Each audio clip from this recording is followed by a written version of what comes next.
Yes, for the wine. Turn water to wine. Look, turn water to wine in my mind. If only. If only. If only, for real. Yes, yes, yes. All right, let me go ahead and share this and then I'm going to add you. Okay. Hey, hey, hey, everyone.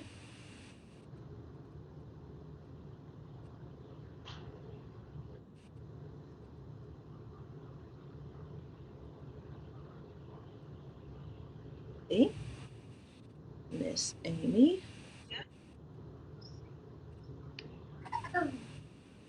All right, hey, you all. Thank you for joining. Thank you for joining. Thank you for joining.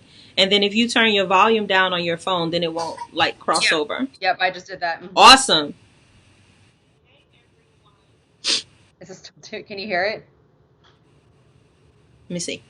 I don't hear anything right now. Okay, perfect. Hey, I hear something now. Yes. Okay, hold on. Yeah. It's like a little bit of a delay. But hey, everyone. Thank you for joining. Thank you for joining. Thank you for joining. Did you get it? The notification? Yeah, you did, right? Okay, good. Yes. All right. Woo! Now, for those that were on the Teen Talk, you can see I had to go and change. I needed to put on something bright because the conversation we are about to have, you all, Okay. you know, it's a little on the dark side for some people. It's not discussed enough. So this will be the first time I'm actually talking about this in a live setting. I'm excited about it though. And I'm excited to have someone that's going to join me and be as transparent as I would. So, you know, if you have your wine, I have water. I'm going to think in my mind that this water is wine. Go ahead and Yes. pour you a glass. Make sure you go ahead and tag a friend, tag a queen to come and join in on this conversation because this is definitely something that needs to be discussed more. Okay? Let me get my swig as if I'm really drinking wine, right? Okay. Now, hey, hey, hey, thank you for joining. Thank you for joining. Thank you for joining. I see you all joining. I truly appreciate you. Go ahead and give us a hi, a wave, whatever. Go ahead and share so we can have other queens join as well because this is going to be an amazing conversation. Today's topic is overcoming narcissistic abuse. Ooh. Now do you see why I had to go and put on some yellow? Hello, yellow. So yes, we're discussing overcoming narcissistic abuse. And I have one of my really good friends on here that's going to be transparent with her story, as I'm sure I will share some of mine as well. But before I even go into introducing her, what I want to do is read some things from Psychology Today just to kind of give you a deeper insight into what narcissistic abuse is. Okay? Let me make sure. I see people saying, hey. Hey, y'all! This is from YouTube, amymalkin.com. I'm putting her site as well as her Instagram, and I know you see it on the bottom as well. Make sure you go and follow her. Okay. So, narcissistic abuse. What is narcissistic abuse? I'm going to read it verbatim, so it's not something that Keisha made up. Okay? Narcissistic abuse it's the hypernym for the psychological, financial, sexual, and physical abuse by someone with narcissistic traits or someone who's suffering from narcissistic personality disorder. Okay? Thank you, Marissa, for sharing on both of your pages, boo. I appreciate you. Okay. Narcissists truly do not love themselves. A lot of people think that narcissists are in love with themselves, but the truth is they're actually driven by shame.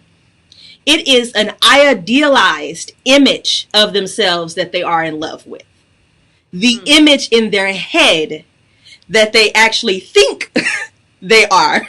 That's what they're in love with, and that's what convinces them to embody and admire this so much. But it drives them to shame when they do not live up to that specific image in their minds. Okay? So on Psychology Today, it states that narcissists fill the gap between the facade that they show to the world and the shame based on themselves. And to fill this gap, what narcissists do is they use destructive, defensive mechanisms that destroy relationships, cause pain, and damage their loved ones.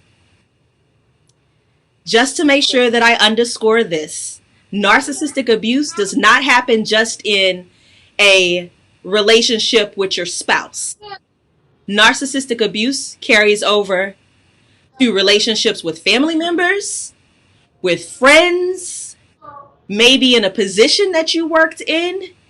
It can be anyone. It's not just limited to males. It goes in females as well.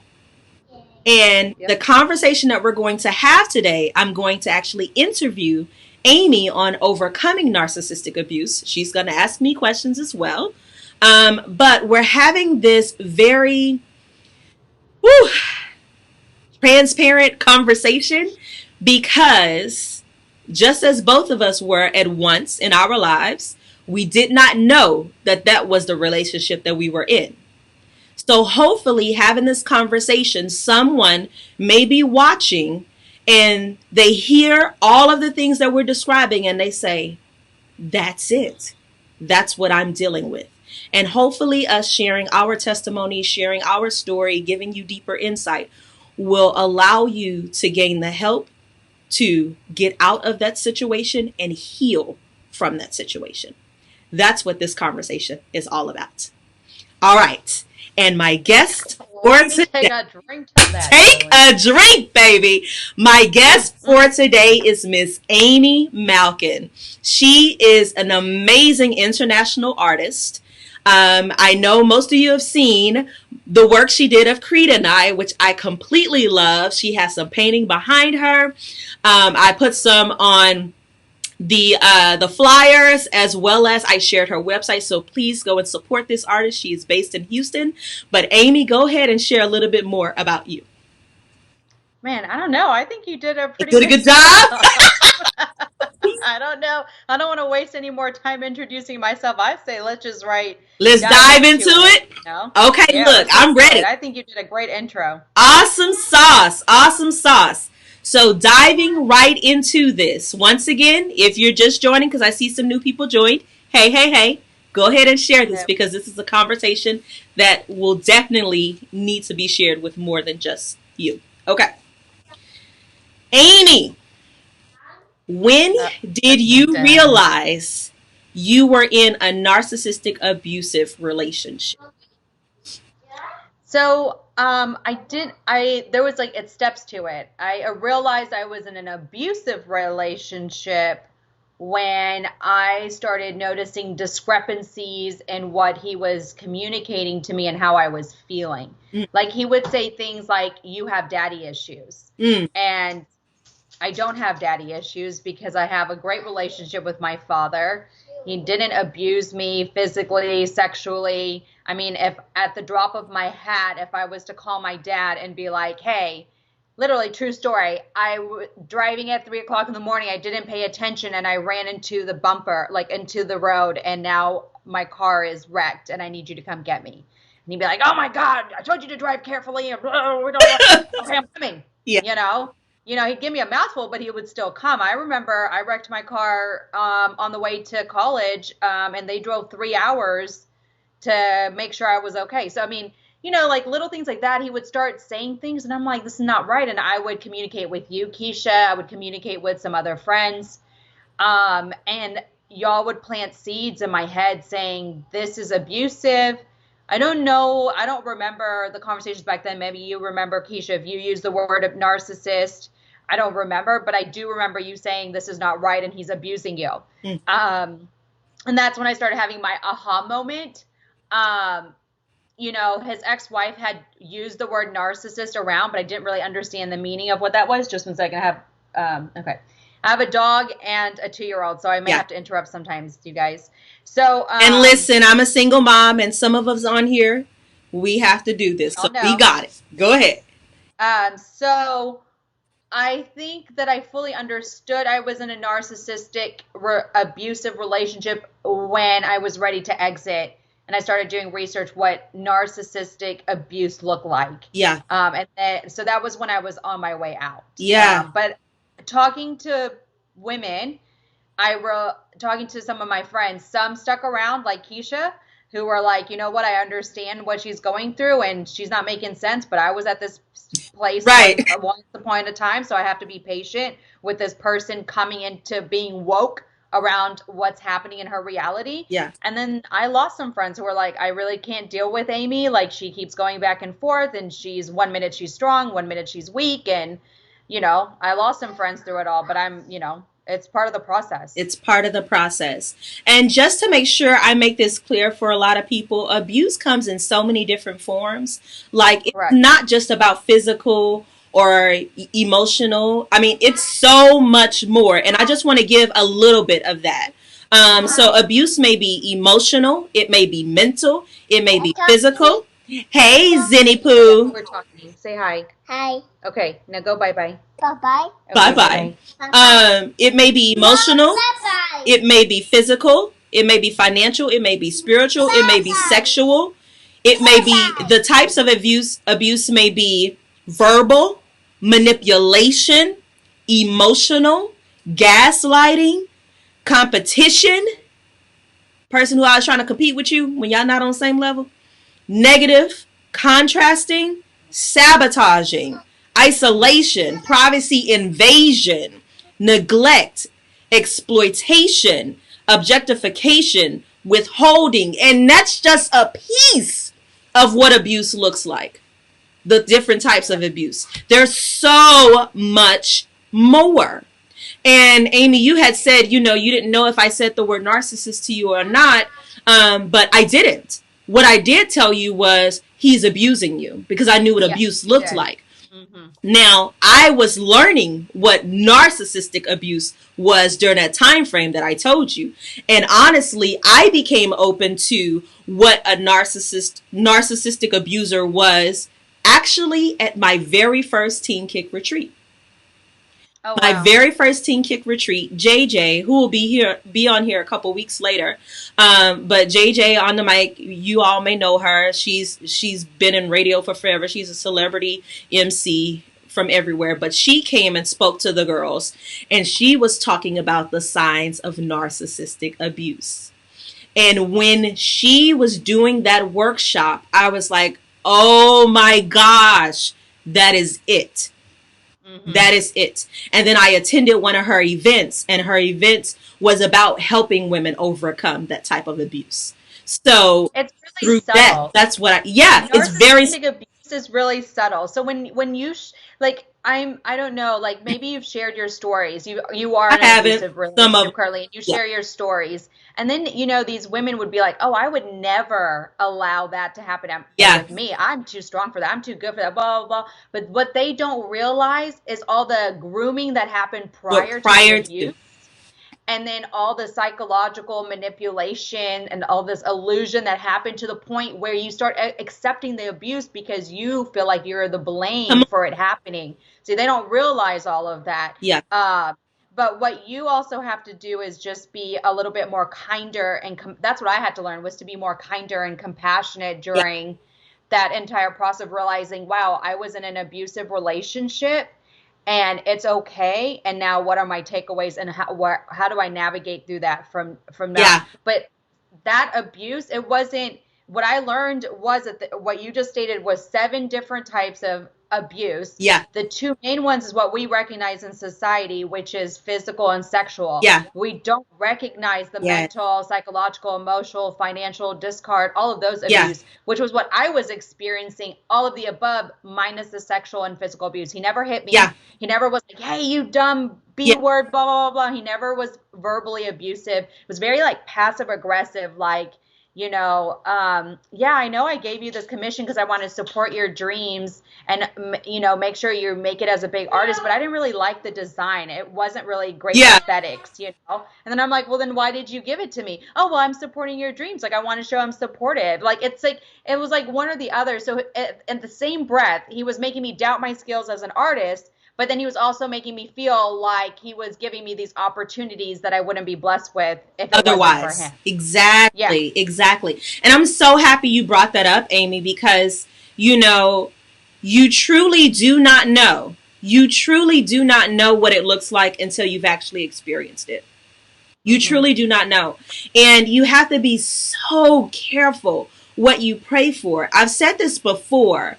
I still remember the exact day in October a few years back when I asked God, I was like, God, help me, because I had no sympathy for women who stayed in abusive relationships. I was like, I don't get it. Yeah. I don't understand. I don't know why they just can't leave. Just leave. Right. You know, Yeah. that's the person I was until I was in that relationship.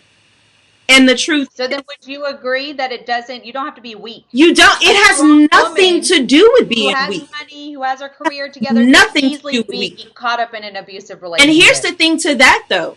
Statistics show narcissists, they look for women who are successful.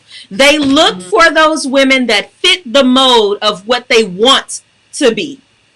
Correct. They want, okay, I have her and I'm able to do this with her, you know, because it's about a benefit to them. So they're not Correct. looking for someone that's weak minded. They're not looking for someone that's going to be, you know, yes, sir, to everything. They think that their whole thing, the challenge for them is I'm going to break her. I'm going to get her. I'm going to make Right. her this way that It's I not want her. about chase, because there are men who like to chase. There That's are. on a whole new level. They're Oh actually yeah. seeking out people that they want to be a mere reflection. It's a mere reflection of who they think they are, not Yeah. who they really are, but who they think they are. And it's a mere reflection of what they want. It's actually a jealousy and insecure thing. It's like, ooh, Keisha, she has all these things. I want that. Yes. Yes. And That's what that's it is. exactly the reason why I ended up in the relationship I did. Right. Before I Makes sense. state something to that, let me just look at these comments because there's plenty. Okay, I went through that. It's horrible. And yes, they trick you into it. They ease you in it and they ease you out. You're absolutely correct, JL. Thank you so much for putting that. Marissa says, absolutely, because we stay for fear of embarrassment, which is almost as strong as fear. You better say a word, girl. Let me tell you, that is so true. That is so true. I still remember the day when I got the first red flag, but I was at a point where I was like, well, I can't just leave. I mean, what are they going to say? I didn't want them, whoever them was, to be right. You know? Right. So I downplayed myself and my feelings and what I knew was wrong. You know what I'm saying? And that part right there, the fear of embarrassment, it is absolutely true. Absolutely true. I'm so happy you put that. There was something else you had said that I said I was going to come back to, but we're talking so much. But you know, we were talking about like him wanting you to be that person, right? Yeah. And it's so true. I remember when we were in premarital counseling, and the pastor asked one question to both of us. And that question was, why do you want to get married? Mm. His response was the red flag, and I completely ignored it. His response was, I've never been with no one like her. You know, she's going to build my business. You know, she's been around the world. She's done a lot of stuff, you know, and she don't have no kids and you know, like all the stuff that she's able to do because she's really smart. And I see how she's done things with her book and her businesses. I know she going to build mine. Absolutely nothing to do with love. Yeah. Nothing. No, nothing. What the hell did I say I do for? Okay. Because we find we are been fed what society has fed us what love looks like, which is actually harmful love. It's like dependency love, codependency love. So to add on to that, I got pregnant. We were kind of rocky, and I honestly, to be honest, I wanted to abort the pregnancy because I that wasn't planned. We weren't married. We were in a not in a really solid space, and I was like, Yes. this is not the right time. And he was really adamant about keeping the baby. Yes. Only did and so in my head I'm like, wow, a man wants to keep the baby is usually the Oh other my way God. around, where the woman wants to Same keep it and the thing. man wants to get Yes. rid of the baby. And I realize now, looking back and doing What research it on was. narcissistic abuse, they really want their abused person to have a baby because it's a way to lock Control. them down. Yes. It's to control. It's the control. And I remember we had to get our marriage license 3 separate times because I wasn't willing to sign, and your marriage license expires after 90 days. Yeah. So every 90 days he would get 111, and I just would not sign it because my intuition was telling me don't sign it. But back then I was thinking what love looked like was like, wow, he really wants me. But what it really was is that he really wanted to control and abuse me. Yeah. But this happens. Hindsight is 2020. Yeah. Yeah. And you know what? I'm so happy you said that, because I remember when I got pregnant. I mean, it was so much guilt trip. He was, and how I needed to have a baby. It was a need. How dare you not want to have my child? Right. I'm like, but Right. if you're this horrible to me, Right. those were my thoughts. And Right. the guilt trip, the crying, the whole, all of the shenanigans to Mm-hmm. get you to say yes, okay, I'll continue, kind of thing. What And the narcissists truth, do is that. Sorry, go ahead. go ahead. And I said, and the truth is, I do not regret my son. My son is absolutely phenomenal. Yeah, of You know, course. Yeah. he ain't the problem No. whatsoever. No. So I want to make sure that I underscore that just for people that are watching. Go ahead, Amy. I would like to underscore that as well. Yeah. That I love my son, and I'm glad I did not have an abortion. But I'm speaking about these moments that happened, at that time, real time. What I wanted to mention is that what narcissists do is they play into the illusion of fear and scarcity. So they Yes. make you, and this is what society does, right? They say things like, you can't sleep if you're an entrepreneur. Someone's going to out hustle you. You got to hustle, Foolishness. hustle, hustle. It's Foolishness. like, which is, oh yeah, it's not true. What's meant for you is meant for you. That's abundance mindset thinking. Rest is working. That's important to rest. So all of that to say, what narcissists do is that they make you feel like no one else is going to be able to give you what they give you. No one is going to love you the way they would love you. No one is going to be the way they would be with you. All of these things. And if you get sucked into it, you will feel that fear and that scarcity, and you'll make decisions accordingly. Right. So it's also having the power to discern for yourself, is this decision made out of fear, or is this decision made out of like abundance? Right. And that will also help you navigate in which route to take. Yes. Yes, yes, yes. Listen, y'all know we are moms, so we can multitask. So I can listen to Creed trying to find whatever you need on his tablet while I'm paying attention. You are absolutely correct about that. And that's a big thing. Working out of fear versus working out of abundance. Which one are you going to do? There's no in between. You have to choose. And that's their motto. And I want to preface this, Keisha, like we weren't thinking like this when we were in a relationship. So don't compare yourself if you are in one right now. We just want to help you prevent the road that we went down so that you don't have to repeat the experiences. It's not a mistake. The experiences that we went through. And so take it with a grain of salt. At the end of the day, you have to listen to your own intuition, your own heart, and do your own prayers and whatever, your own spiritual work, groundedness, in order to figure out the answers for yourself. But I think what we're doing, Keisha, is just sharing our experiences, our learning moments, our stories, so that if you resonate with it, it's a glimmer of hope, and to be able to relate and to be able to know you'll be okay. Yeah, there's light at the and I appreciate you saying that, because the truth is, like, just when you were in it, just when I was in it, you don't see it at the moment sometimes. Right. You may get like bits and pieces, but you don't see the full picture of this is what's happening to me. And Right. I don't want anyone to feel that they're less than simply because you're going through it. Not at all. We're Not at all. examples that you can come out. And a lot of women on here that I see that are posting, they're examples that you can come out. JL said, this is some good stuff. I would have sworn y'all were flies on the wall about 10 years ago. Woo! Yes! It Yes, is. let me tell It you, is. speaking on that, Mm-hmm. narcissists are textbook. Oh, I yeah. kid you not, like the tricks that they do, they've Thanks. been around for Hundreds of years. thousands of years. They And don't you, come up with anything brand new. nothing It's just a new. different name, different scenario, different city, different location, but the shit they be doing is the exact same thing. Yes, Literally, you yes, can yes, yes. every story. And I remember, like, Amy would share something with me. I was like, girl, this is the exact, let me tell you what to do. Yeah, yeah, yeah. Because I went through, the same situation. Because they all use the exact same stuff. Don't matter, just different person. Right, Okay? right. So with that being said, let's go to the next question. What were some of the red flags or the signs that you ignored during? I think the major one was what happened?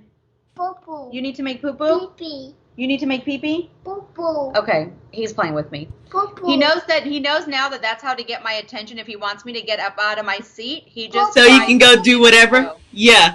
I'm not going to take a chance because I'm not about to pick up some poop off the floor. I already have to pick up my dog's poop. You need to make pee-pee or poo-poo. Poo-poo. All right, let's go. We got to move this camera along, y'all. Listen, y'all go with the flow. I'm Okay. not taking a chance. Come on, let's go to the bathroom. Do you need to make poop? Okay. So the red flags that I saw, the first one was his ex-wife telling me that he was a narcissistic abuser, but I ignored that.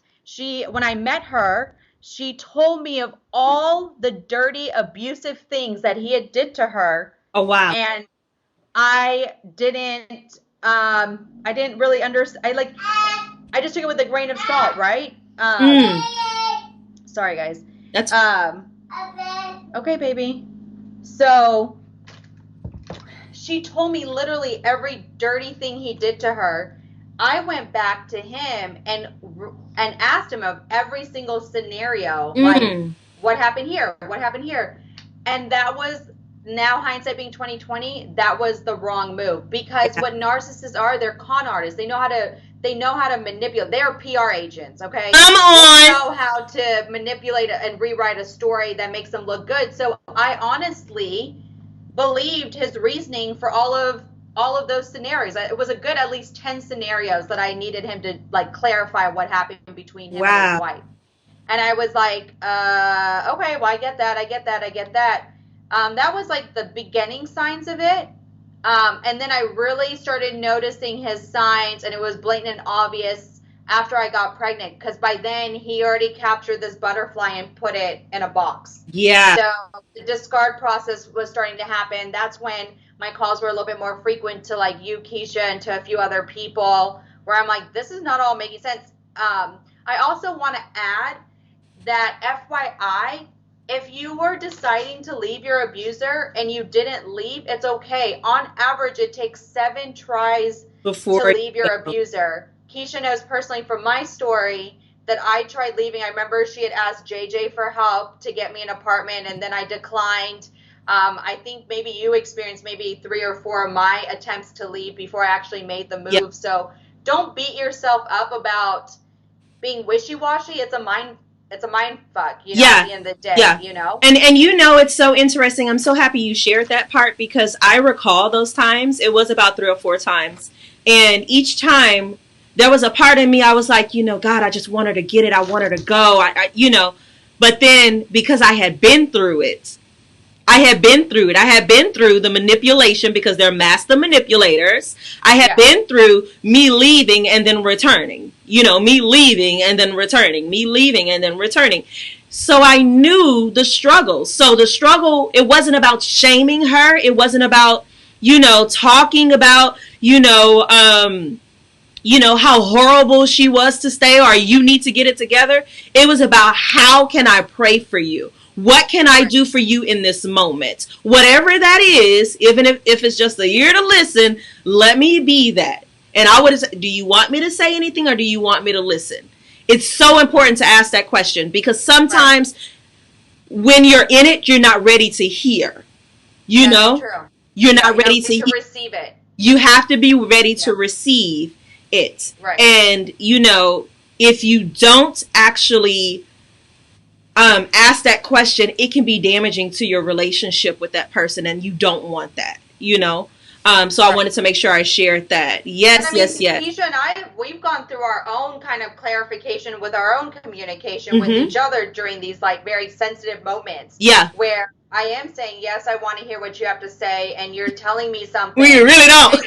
And I'm like, I don't really like that. Like, I feel like you're judging me and blah, blah. But if you have a true friend, you should be able to discuss these things and be really forthright and honest and not let it break a friendship. Break it. Because yes. That's what friends are for, right? We have to be honest and truthful with each other with our own truths. You may not like to hear each other, but as long as you can clarify it, the context and everything, then you can get through it. Yeah. The other thing I want to add is that I also realized, you're finished? Okay. Yes, come on, let's get up and flush the toilet.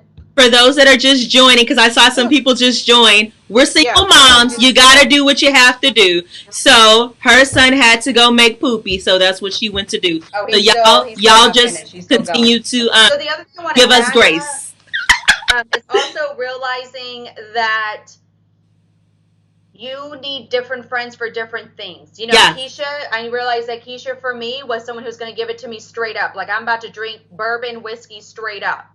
So if I want to drink bourbon and whiskey straight up, then I hit up Keisha. Okay?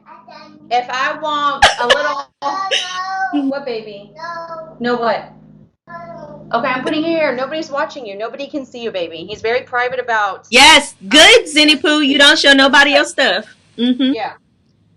Okay, so she said so bourbon and whiskey straight up. Spritzer, I need to do half, carbonated water with some wine. I needed to dilute it, a little bit of soft, easy to drink.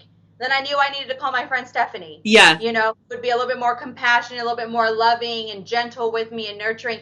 And so I also had to discern for myself what I needed in the moment, whatever moment I was in during this abusive relationship. You cannot expect your friend to give you something that they don't have the ability to give, right? Or they choose not to give, whatever the word is. Or they may not even know.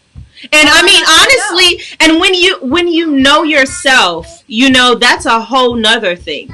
Because I think I've always been honest with Amy. Like, I'll be like, okay, this is who I am, but I will tell you the one thing that I don't want to ever hurt you. And if I do, I need you to be honest with me and let me know. I can't change something that I don't know, Right. And so that's something that I'm like that across the board.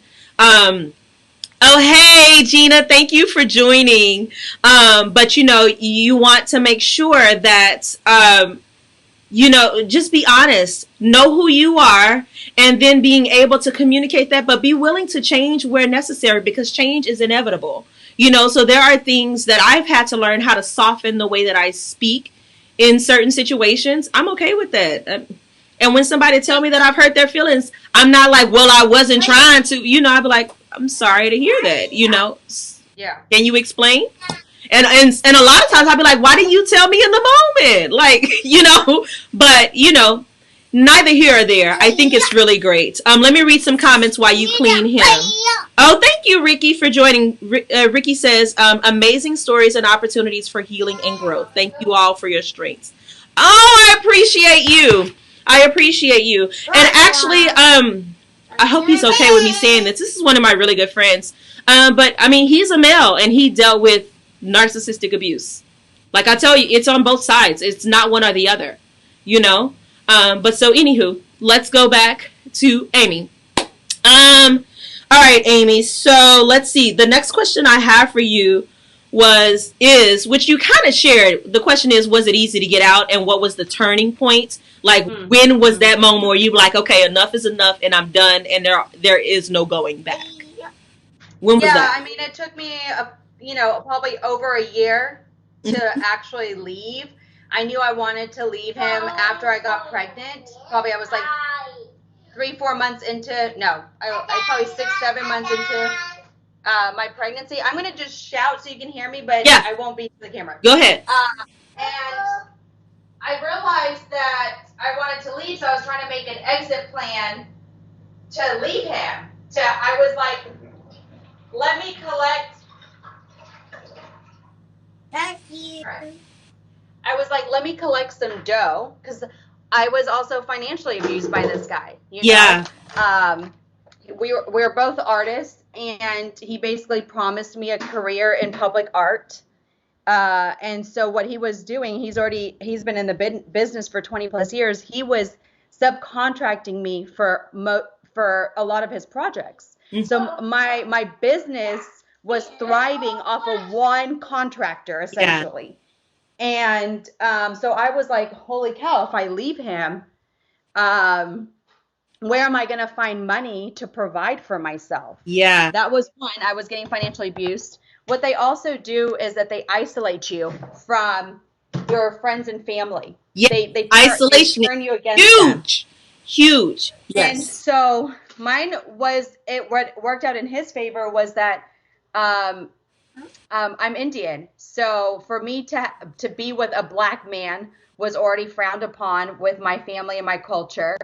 And society. And then on top of that, having a baby and out of wedlock, we weren't married. I mean, I broke so many rules.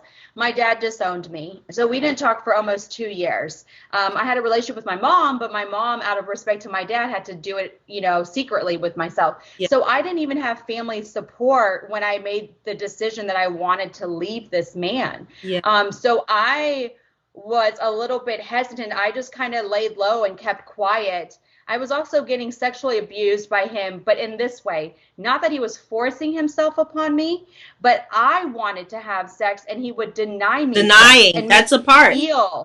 That's part of the abuse. He would make me feel that I was ugly or I was fat, and he wouldn't say those things, but he wouldn't touch me. He wouldn't be like how someone who is in love or romantic towards you, he wouldn't act like that towards me and make it feel as if there was something wrong with me. Yes.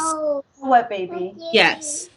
Okay. So, these were things that were happening where I had to, so I was devising a plan essentially of, okay, how can I leave this man? And then the moment that what happened that made me actually leave him, I was breastfeeding my son, and he wanted some assistance or something. And I refused to help him. It was like 7:30 in the morning. I was tired. I never get to rest in. It's like on a Saturday morning, and he was upset, livid that I didn't follow his orders or instructions. So he kicked me out of the house. Mind you, I was naked, and I was breastfeeding Zen. And I was like, you know what? This is not okay. I literally my spirit lifted out of my body and was you were watching. Yeah. What are you doing? Yeah. Why? You're naked. Yeah. And the neighbors can see you. And you're breastfeeding your son. And he's crying. And he's upset because he feels this energy. What are you doing? Yeah. You preach about abundance, then be about it. Yes. You need to leave. You're going to be okay. You're favored. You're blessed. You've been knowing this since you're 5 years old to comprehend this. You are on a spiritual path. Why are you still allowing this man to abuse you? And is this what you want your son to turn into? Yeah. You don't want your son to be this man? Because that's a learned behavior. Yeah. This is the time. You need to get out now. You're going to be taken care of. So I did. That's when I left. My dad didn't let me back at the house. The 3 people who said that they were going to be there for me and let me come to their place were nowhere around. I don't take it personally. I'm actually still friends with one of them. I had to realize that they're going through their own stuff. It was during Christmas time also. And I don't know, God just literally put a message in my head and was like, call Stephanie. Call Stephanie. Yeah. I'm like, I ain't talked to her in over a year. Really? And I called her up. I'm like, Stephanie, and I told her what happened, and she didn't let me even finish my story. She's like, girl, get your ass over here right now. Yeah. I got you. Yeah. And I literally, and she was I tell her this all the time. She was my angel on earth, because I literally, what happens when abused person replays what's happening and they talk about it over and over, the reason that they're doing that is because they're trying to piece the reality together. They're trying to understand what just happened because it blew up and it shared into different pieces and they're like puzzling it back together. Yeah. That's why they talk about it over and over and over again. Sorry, guys. That's okay. So, yeah, she let me really talk about the same scenarios over and over and over again. Never once made me feel bad. She's like, do we got to talk about this again, Amy? We already talked about this. Yeah. Like, get over it. Like, move on. She was just there for what I needed. But, yeah. Yeah, he was like what you needed in the moment. And to hear that was your aha moment, it's interesting how, typically the aha moments are the same. Like for me, I have a son, and it was when I was pregnant. I knew I was pregnant like 2 weeks after it happened. I mean, because first of all, we weren't together for months. Then we're together. I mean, duh. You know what I'm saying? Like I kind of knew, I felt it in that moment. But I remember so distinctly, I knew I was going to go and have a test. My birthday sometimes falls on Thanksgiving. Sometimes it doesn't. It's November 25th. And I was having my test that Monday before my birthday. My birthday was going to be on that Wednesday. And then Thanksgiving was on Thursday. And that's when I was going to the doctor. And so I was like, I had already told myself, once it's confirmed, I'm not going back. Because I refuse to allow my son to be raised in an environment where he thinks that's okay. Yeah. Or he's raised in that environment that may cause rage, anger. He starts to mimic what he sees. Or he becomes so angered by it that he then wants to step out of the child role into an adult role to try to protect his mom. None of those situations were going to happen. It was not on my watch. I refused. And I said, no, this is what's not going to happen. And I didn't know I was having a boy. My point was, regardless of what I was having, they were not going to be a part of that. What happened, Preeti?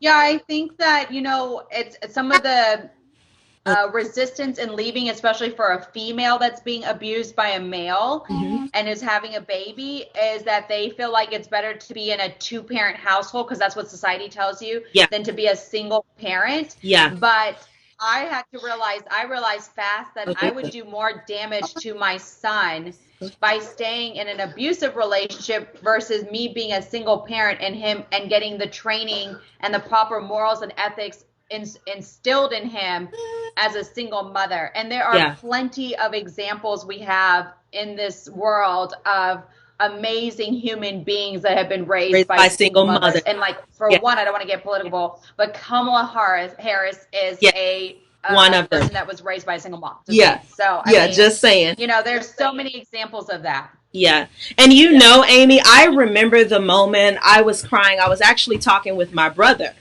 And listen, my edges, y'all, look, excuse it.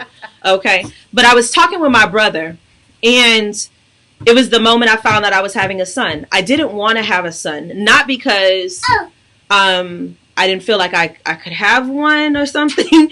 It was more so because I knew if I had a girl, my ex would leave me alone because he was very clear about that. He was very clear, if it's a girl, it's yours. He didn't want to have anything to do with it.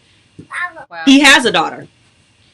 But if it was a boy, I knew the struggle was going to be more. And I was tired of the struggle with him. I didn't want to fight anymore. I didn't want the friction. I did not want any parts of that at all. And that's the biggest concern that I had. And so I remember when I found out it was a boy, and I was extremely saddened by it. And I was talking to my brother, and he was so excited. And he was like, what's wrong? And I was like, how am I going to raise a man? Because a boy, he needs his father. He needs a father figure. He needs the male that's going to show him what to do as a boy. Right? And he said to me, LeBron James. And I was like, what does that got to do with this? And he started talking about how LeBron James was raised by a single mom, which I didn't know. I don't pay attention to all of that, you know. And he was just talking about, you know, like, look at him, look how great he's doing, you know, not just about being in basketball, but he's even better off the court. Right. You know, like his philanthropic endeavors are beyond, you know, a lot of superstar athletes. And that's the part that I just adore about him. But, you know, he was speaking about that, and he was just telling me, he said it stems from how he was raised. He gives his mother all of the credit. He talks about how she was at his games and what she did and the sacrifices she made. And he was like, you know, and he's a great human being. Mommy. He said, and he told me, he said, God knew that you could do it. Yeah. And like, I get emotional right now because I doubt myself every day when it comes to parenting.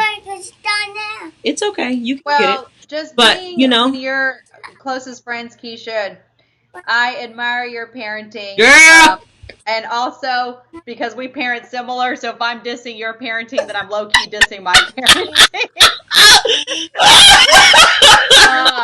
But I think your parenting is great, and the proof is in the pudding, right? Creed is an amazing boy. That's the proof in the pudding. So, and what I've learned too, because I do the same thing, Keisha, is that I then say it doesn't serve me or my son to doubt my parenting skills. Like, I'm trying the best that I can. I'm also human. I have my own needs, my own wants and desires. I have my own moments, and I just have to be patient with myself. You know, there's like so many rules and restrictions around that. Yeah. That you easily get bogged down. But that's a whole other topic. Whole nother topic.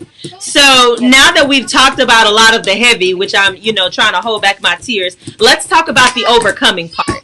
Okay? So Hey, Zenny, don't hit me, please. Yes, Zen. So let's talk about the overcoming part. What were some of the things you needed in order to heal? What are some things that I needed to heal? Yeah. Just one moment. Yeah, no worries. Creedy. Hey, Zen. Stop with the ball. What's wrong? It's okay. What are some things that I need to heal? I think I alluded to that with having different friends that were able to give me certain support. An ear to talk to, love, hug, validation, therapy. I go to therapy every week. Therapy is a needed thing, you all. I don't know why people feel like they can't go to therapy. I think that, you know, a misconception thinking that therapy means that there's something wrong with you, or that you're broken, or that you're sick, you need or to that be you're fixed. crazy, or whatever. Yeah, we need to fix something. And it's like, well, you take your car to go get an oil change, to go get it serviced. Is there something wrong with your car? Not at all. Come on. So, you know, if you have to go get your car maintained so that it can run efficiently, I have to go get my mind maintained so that I can run efficiently. I love that. You have to go get your car maintained so it can run efficiently. I got to go get my mind maintained. Yes! Put that on the shirt. Yes. Yes. And so therapy was a big part of my healing. I did like 3 months solitude where I hold myself up. You know, I didn't talk to anybody. I didn't do anything. I really wasn't much on social media. My business does run off of social media, so I had to do some posting for my business. But other than that, I just kept to myself because I didn't want any outside noise or energy influencing my thought process. And so I just did what I needed to do, which was to be laid back, low key. If I needed to sleep all day, if I needed to be in my emotions all day, if I need to watch TV, but whatever I needed to do for those 3 months, I did it. And it was one of the best things I could have done for myself in the healing process. And that's a luxury to be able to do that. And the reason I say that is because from the process of me leaving him, then being homeless for almost 2 weeks, and then living with Stephanie, I finally was able to move back home. But then I was also moved from one abusive relationship to another abusive relationship with my family. You know, I now disrupted their life by bringing home a 1-year-old kid. They lived a very quiet lifestyle. Yeah. So now I brought a 1-year-old kid that makes a lot of noise, that takes up a lot of room, has a lot of stuff. And my dad basically told me that I could move under the predication that I was going to move out in 6 months. So I signed on to that deal and said I would move out in 6 months. I ended up moving out in 7 months. So the Maslow's hierarchy of needs, in order for you to be successful, you have to make sure that your shelter and your food is taken care of. Shelter, food, and clothing. So at that time, my food and my clothing was taken care of, but shelter not really, because I was living in someone else's house, i.e. my parents' house. Yeah. So then when I moved into my own space in 2019, of August of 2019, I started my solitude at the end of that month for 3 months. That's when I was able to do it, because I was now in my own space. Everything was kind of all my P's and Q's were taken care of. Yes, Yeah. baby. And that's when I was able to do my solitude. So that was also part of my healing journey. And it takes moment. Like, healing doesn't begin right away. It's a learning curve. It's ebbs and flows. Yes, baby. Thanks for my kissy. Yeah. And I think people think it looks a certain type of way. It It's like doesn't. a eat, pray, It's love different. moment. Yeah. It doesn't hit you. Yes. My healing journey didn't start until like almost a year later. Yeah. So. And that's so true. I mean, it same here. It's very different. Because what most people know about my story, they've seen how I was affected by Hurricane Harvey. We were rescued by boat out of my grandmother's home. 4 months prior to that, my grandmother passed away. Then 2 months after my grandmother passed away, I had my son. And then 2 months after that, I had Hurricane Harvey and became displaced. And in the midst of all of that, I was still dealing with this other thing. I had already, filed for divorce and said I was done and, please leave me alone, go live your life, let me live mine, kind of thing. But that was easier said than done, because the abuse continued, or tried to continue, and there were more levels to what I had to deal with now that I chose to separate myself fully from this person, and I have a newborn by this person. So that was a whole nother situation. So I completely get it. The healing for me, I mean, honestly, didn't start until last year, because I was living from place to place due to me being, displaced. We're not going in the kitchen right now. You have to wait till I'm finished, okay? I just want to add, I'm getting comments here. I didn't realize this. Oh, yes. Okay. So this girl, this lady said, JL, Mary Moody said. Oh, yes. I saw those. Mm-hmm. You saw this one? I know a male. Wait. No. I missed it. I know a male right now dealing with it. It's hard for me to listen, because after listen, I want to tell him to block her and run. I keep remembering how hard it was for me, so I'm trying to get better at just listening. And out of respect, JL, like, everyone has their own boundaries, so don't feel bad if you can't listen to it. You know what I'm saying? Like, that's also the other part of it. You could be really nice about it and say, hey, I understand what you're going through. I've experienced this, but it's really hard for me to be supportive in this way, but I can be supportive in this way for you. Yes. You have a right to establish your own boundaries as well in that process on the other end, because you don't have to, if someone is getting abused and they're coming to you for whatever type of support and you're not able to give, you have a right to say no too. Yeah. Yeah. And that doesn't mean you're being rude. No, it doesn't mean you're being rude. Boundaries, I'm so happy. Boundaries is one of the things that you need to establish during this whole process. But I'll let you get to your. Yeah, I don't even know. It don't matter. But I'm happy you said that. And I know we've been talking about this for a long time. People are seeming like they're loving it. So let me do. We have just a couple more questions, and then we'll be done. And you all continue to post. I love it. And if you have a question for Amy or myself, you can go ahead and post that as well in reference to overcoming narcissistic abuse. So, Amy. Yes. What advice would you give to that queen that's watching right now, and she's hearing the things that we're speaking about, and she's saying, you know what? Yeah, that's it. That's what I've dealt with. What advice would you give her?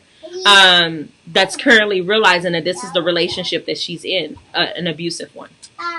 Yeah, nothing is like set in stone. Nothing is like cookie cutter. Every case is different. It's case by case. Find a therapist, who specializes in abuse, so they can give you the proper advice. Find a nonprofit that also specializes in this, that can get you the resources that you need in your specific area, city, state, that can help you escape successfully. A lot of domestic abusive relationships end in murder when they try to escape prematurely. Yeah. So you need to be careful. Like thankfully I knew my abuser was not physically or sexually abusive in that way. So it was never in the back of my head that he was going to hurt me or my son. So I knew how I could leave, but that may not be the case in your situation. So you have to do it smart. You have to be strategic about it. You have to have certain things lined up. So there are hotlines out there, national hotlines, local hotlines. And then there's code words like, hey, I want to order a pizza. There's so many out there. So figure out what is there for you available, because it may not feel like there's any way out, but let me tell you, there is a way out. There's always a way out. It may seem impossible, but it's a way out. There's a light at the end of the tunnel. Just keep having hope. You deserve better. That's Yes, I better. love that. I love that. I love that. And before you give your quote or scripture that helped you overcome this type of abuse, I always give my guests the opportunity to ask me a question. Do you have a question you would like to ask me? Yeah, so for me, through therapy, I realized there was a parallel in the reason why I chose my abuser to make him as like my significant other. Did you realize if there was a parallel in your childhood as to why you chose your abuser? I know the reason why I chose my abuser, and it had a lot to do with my childhood as well as my adulthood. What most people know me for is I'm the queen of fixing things. I'm a Mm. coach. I will coach you out of whatever situation you are in. I want to help you succeed. I want to see you, become the very best version. Uh-oh. Get out of there. I want Uh-oh. to, those are things that I desire, and I desire for everyone. And I'm even more so like that for those that they consider the underdog. So for me, he was the underdog. He was the one, from what he shared with me, didn't have the opportunity to do certain things, to be successful as an adult, to see these things happen for himself that he always desired due to whatever he said the reasons were. So I was his life coach. That's why I chose him. I chose him, because the one thing that connected us, because I denied him multiple times. I was like, listen, bruh, we are on different, we are on different plans. You keep talking about this circle. I done told you already that we are on different paths. I'm moving to Spain. You drive. I'm not. He works locally, and so I was like, we're just not on the same playing field. I said it over and over and over. And he was consistent with coming back and doing the chase. And the thing that got me to actually give him my number, it had nothing to do with him. Mm-hmm. He told me that he wanted my help in repairing his relationship with his daughter.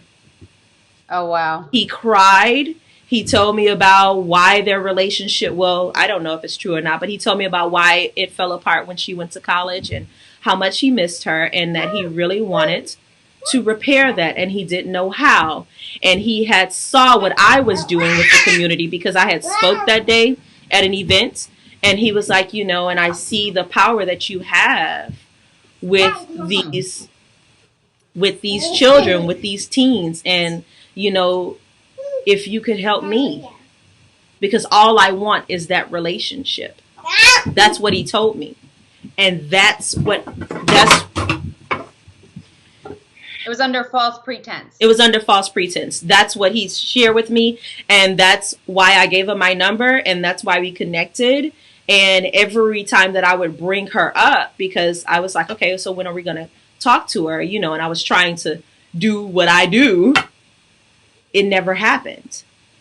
In the midst of our marriage, I never met her, never spoke to her, ever.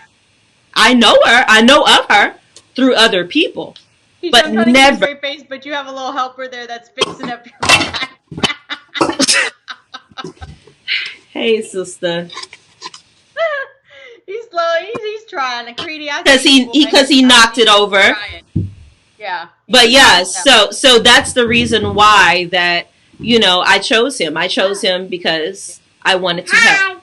Hi, Mommy. I stayed That's the reason. It's what's with It Mine is was sleep. similar. I think that what narcissists do, that they get you under false pretense. I mean, mine was under the idea of like, I'm going to make you a public artist. I will show you the ropes. I'll show you the way. If I have it, you have it. All of this stuff.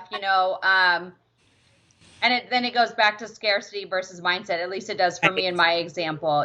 Like how, what are your ethics? What are your morals? And all of this is easier said than done. You don't know in that moment. Absolutely.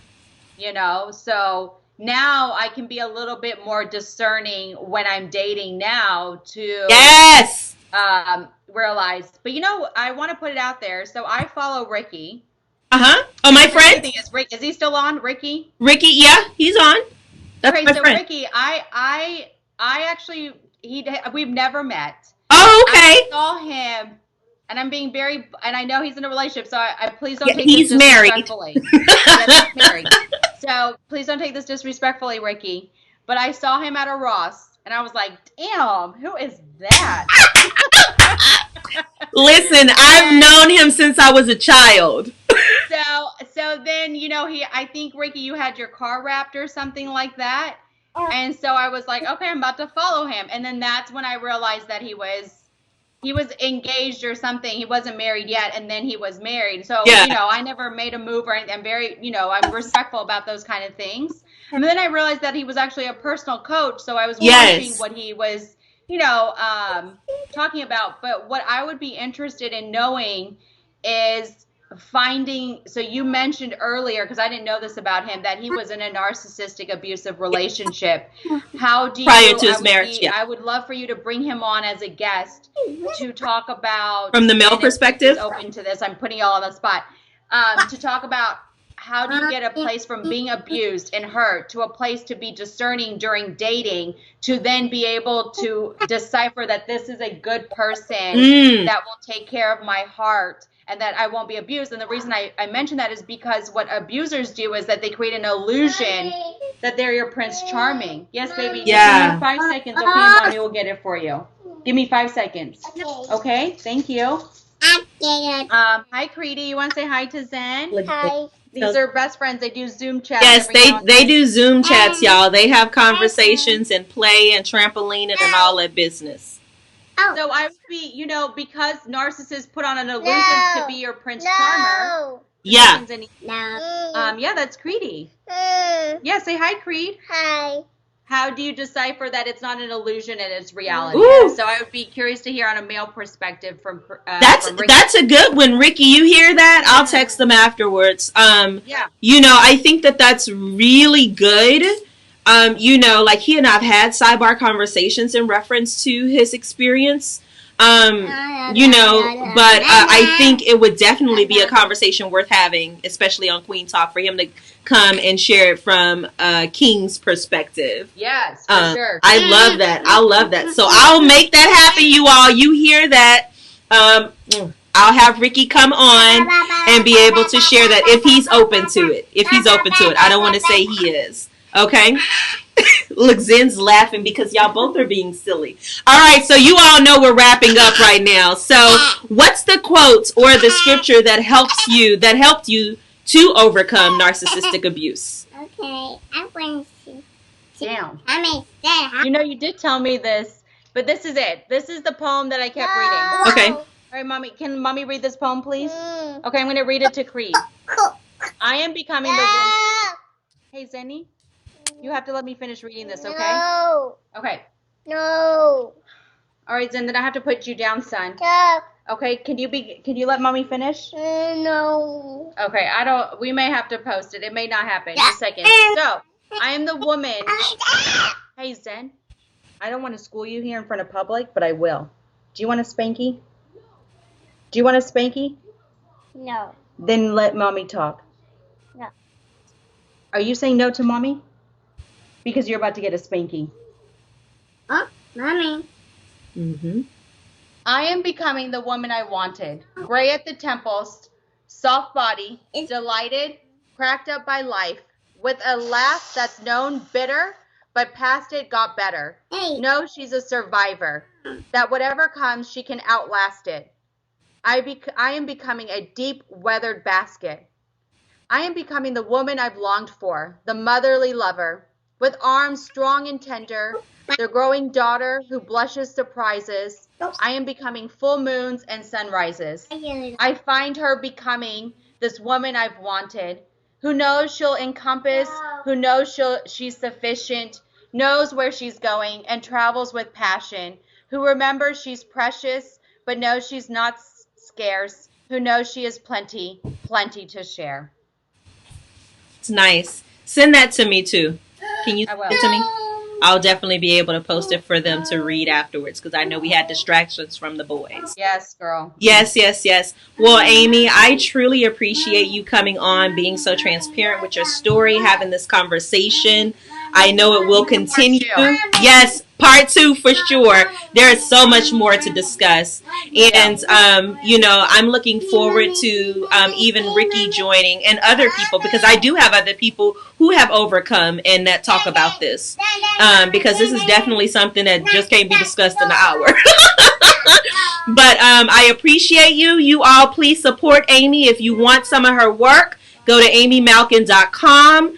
Also on second Saturdays in Houston at the Silos, they have the opportunity to go and open studio, so you can go and shop local artists, which is phenomenal. And follow her on Instagram at Amy Malkin. Thank you, Amy, so much. I truly appreciate you. I thank you all for actually being very participatory within this conversation because I have a whole lot of stuff over here from YouTube and Facebook. Woo! Thank y'all. I truly appreciate it. And yes, there will be a part 2, so y'all definitely come back. All right. Talk to you all soon. Bye. Bye.